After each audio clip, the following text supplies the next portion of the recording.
है गाइस, आज हम बात करेंगे अलगोरिथम के बारे में कि मतलब हम एक स्पेसिफिक प्रॉब्लम के लिए हम अलगोरिथम किस तरह लिखते हैं और फिर अलगोरिथम के बाद हम प्रैक्टिकल आईडी में देखेंगे कि उस अलगोरिथम को हम आईडी में किस तरह इम्प्लीमेंट करते हैं।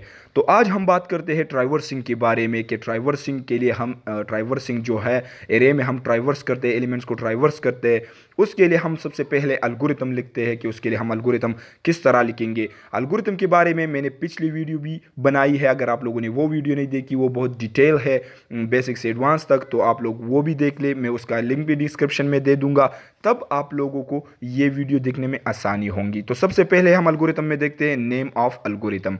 नेम रिलेटिव होना चाहिए कि मतलब जो टास्क हमारा है उससे रिलेटिव होना चाहिए, कि मतलब ये ना हो कि आपका काम कुछ हो और नाम डिफरेंट हो। तो यहाँ पे हमने लिखा है अलगोरिथम फॉर ट्राइवर्सिंग, कि अब अगर यहाँ कोई भी बंदा इसको देख ले तो वो इजीली समझ सकता है कि ये एल्गोरिथम किस चीज़ के लिए है, ट्राइवर्सिंग के लिए है। और उसके बाद ये जो है A U B L B I N A, U B हमारे पास है अपर बाउंड, के मतलब एरे का जो साइज़ है, मतलब उसमें अपर बाउंड एंड लोअर बाउंड हमें मस्ट मालूम होना चाहिए, अपर बाउंड एंड लोअर बाउंड। और आई एन जो है ये हमारे पास काउंटर वेरिएबल है, और ए जो है ए ये हमारे पास नेम ऑफ एरे है। क्या है? नेम ऑफ एरे है। और इसके बाद हमारे पास आता है इंट्रोडक्टरी कमेंट। इंट्रोडक्टरी कमेंट भी हमने पिछले वीडियो में डिस्कस किया है डिटेल से, और यहाँ पर भी मैं आप लोगों को थोड़ा सा बता देता हूँ कि इंट्रोडक्टरी कमेंट यहाँ पे हमने लिखा है this algorithm is use for traversing the element of in array. A जो है यहाँ पे ए हमारे पास एरे का नेम है, कि मतलब इस एरे का एलिमेंट जो है वो ट्राइवर्स कर दो। U B is the upper bound and L B is the lower bound of in array. U B array का अपर बाउंड है और एल बी एरे का लोअर बाउंड है।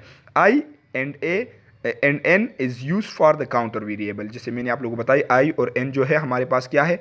काउंटर वेरिएबल्स है। क्या है? काउंटर वेरिएबल्स है। तो ये डिटेल जो हमने लिख लिया, मतलब इसमें वेरिएबल जो प्रोग्राम जो एल्गोरिथम में हम जो जो चीज़ें यूज़ करेंगे वो सब इस इंट्रोडक्टरी कमेंट में आ गए हैं। इंट्रोडक्टरी कमेंट इस चीज़ को कहते हैं कि मतलब इंट्रोडक्शन, जो चीज़ जो प्रॉब्लम है हमारे पास वो इसमें इंट्रोडक्शन करा दो, कि मतलब इसमें लिख लो कि ये चीज़ें हम करेंगे इस कोड में।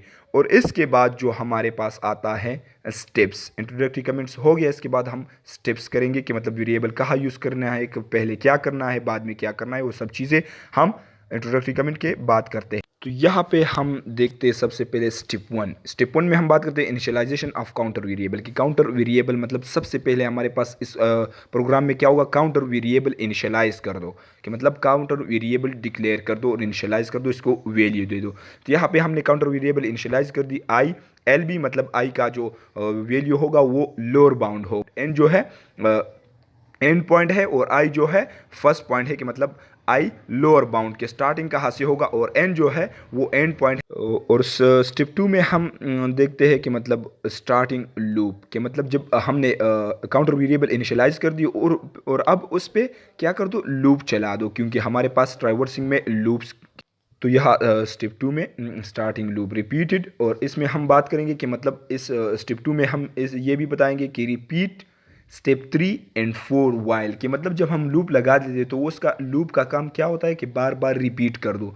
तो इसलिए हमने स्टेप 2 में यही बताया कि स्टेप 3 और 4 को अगेन अगेन रिपीट कर दो, कि मतलब इसको भी रिपीट कर दो, क्योंकि जब हम एक लूप लगा लेते हैं तो वो स्टेटमेंट को तब एग्जीक्यूट मतलब बार बार एग्जीक्यूट कर देता है जब तक ट्रू नहीं हो जाता। तो इसके बाद हम बात करते हैं स्टेप 3 का, मतलब जब लूप चल जाता है तो स्टेप 3 में हम क्या बात करते हैं? डिस्प्ले वैल्यूज़ ऑफ एरे, के एरे के जो वैल्यूज़ हैं मतलब अब वो उसको डिस्प्ले कर दो। डिस्प्ले हम किस तरह करेंगे कि एरे का जो नेम है और आई जो है वो काउंटर वेरिएबल है, क्योंकि काउंटर वेरिएबल क्या होगा? इंक्रीमेंट होगा, तो इसलिए यहाँ पे ए आई हो गया है। और स्टेप 4 में हम बात करते हैं इंक्रीमेंट काउंटर वेरिएबल। स्टेप 3 में डिस्प्ले हो गया, और इंक्रीमेंट याद रखिए, इंक्रीमेंट काउंटर वेरिएबल हम तब करेंगे जब हम वाइल लूप का यूज़ करेंगे। फॉर लूप में हम उस कंडीशन में ही इसको इंक्रीमेंट कर देते हैं। और स्टेप 5 में क्या है? फिनिश, के मतलब इंक्रीमेंट भी हो गया, डिस्प्ले भी हो गया, कंडीशन भी हो गया, मतलब सारा प्रोग्राम रन हो गया। अब इसको क्या कर दो? फिनिश कर दो। तो चलिए अब हम इन सब एल्गोरिथम को देखते हैं प्रैक्टिकल आईडी में, कि मतलब हम इसको आईडी में हम किस तरह इम्प्लीमेंट करते हैं, कि मतलब हम एक कोड को एरे को किस तरह ट्राइवर्स कर देते हैं। तो चलिए हम अब देखते।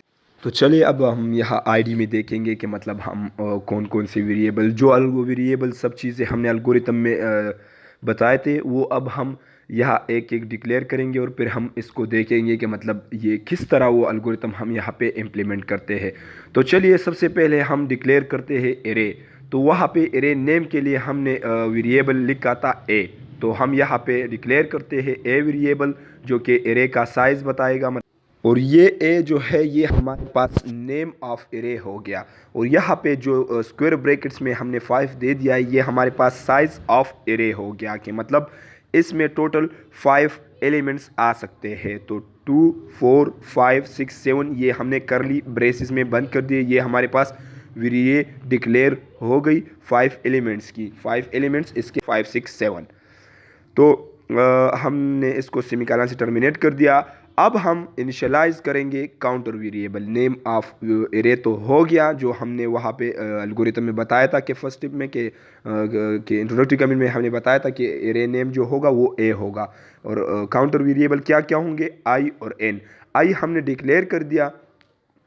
और अब हम देखेंगे कि मतलब लूप्स जो स्टेप 2 पे हमारे पास था कि मतलब स्टार्टिंग लूप, और स्टार्टिंग लूप में हम स्टेप 3 एंड 4 रिपीट करेंगे। तो यहाँ पे वो हो गया फॉर लूप। यहाँ पे हम फॉर लूप लगाते थे, फॉर लूप के ज़रिए हम करते, वहाँ पे एल्गोरिथम में हमने वाइल लूप की बताया था, और यहाँ पे हम इसको फॉर लूप में देखते हैं। तो इनिशियलाइज ऑफ काउंटर वेरिएबल यहाँ पे हो गया i इज इक्वल 0, ये इनिशियलाइजेशन ऑफ काउंटर वेरिएबल हो गया।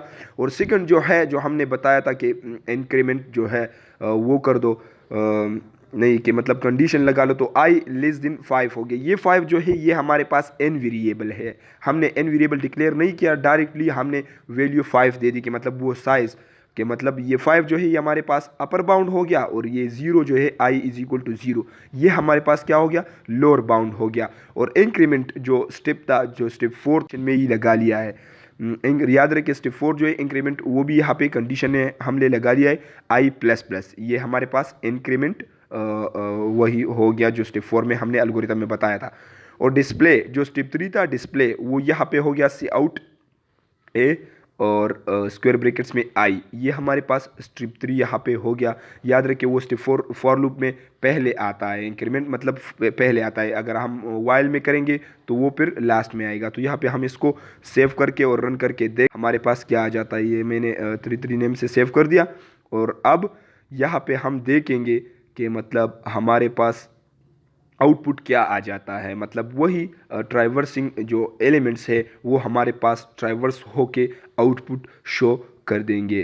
डिस्प्ले का जो स्टेटमेंट है सी आउट ए स्क्वायर ब्रैकेट्स में आई जो है, यहाँ पे देखो 2 4 5 6 7 ये हमारे पास क्या हो गया, ट्राइवर्स हो गया। हम इसको थोड़ा और भी फॉर्मेट अच्छा बना देते हैं ताकि इजीली आप लोगों को समझ आ जाए। एंडेल मैनिपुलेटर हम लगा लेते हैं यहाँ पे।